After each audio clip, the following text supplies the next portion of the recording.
पुरुष वंध्यत्व म्हणजे काय, किंवा ही पुरुष वंध्यत्व हे एक दुर्लक्षित करणारी बाब नसून ही एक वैद्यकीय स्थिती आहे. जसे ज्या कपल्सना गर्भधारणा होत नाही त्या कपल्समध्ये 40% कपल्समध्ये ह्या गर्भधारणेचे प्रॉब्लेम्स पुरुषांमध्ये आढळून आलेले आहेत. त्यामुळे असे म्हटले जाते की गर्भधारणेसाठी दोन्ही जोडीदारांची तपासणी करणे अत्यंत महत्त्वाचे ठरते. पुरुषांची तपासणी तशी सुरुवातीला सोपी असते.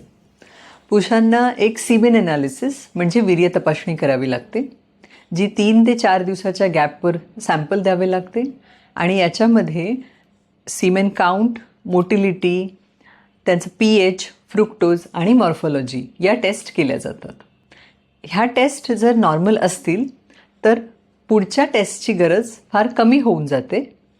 जर या टेस्टमध्ये प्रॉब्लेम असतील तर पुढच्या टेस्ट केल्या जातात.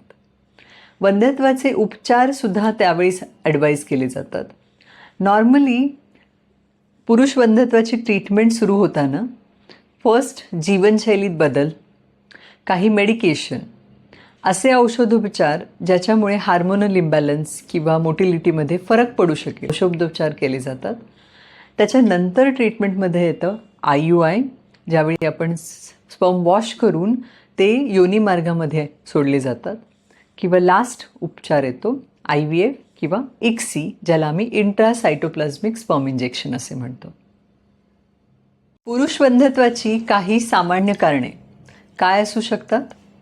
सगळ्यात महत्त्वाचं कारण ठरतं शुक्राणूंची संख्या कमी असणे किंवा शुक्राणूंची हालचाल म्हणजे मोटिलिटी कमी असणे. तिसरी एक डायग्नोसिस येतं अशुक्राणुता, म्हणजे ज्याला आम्ही एझूस्पर्मिया म्हणतो, म्हणजे वीर्यामध्ये शुक्राणूच नसणे.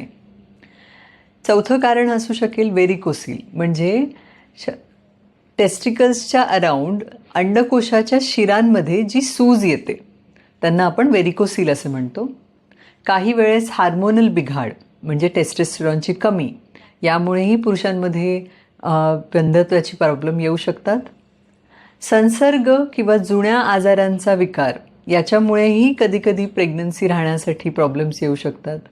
किंवा अगदी सिम्पल जे स्मोकिंग, धूम्रपान, अल्कोहोल किंवा बॅड लाईफस्टाईल याच्यामुळेही पुरुषांमध्ये वंध्यत्वाचे प्रमाण आढळून येते.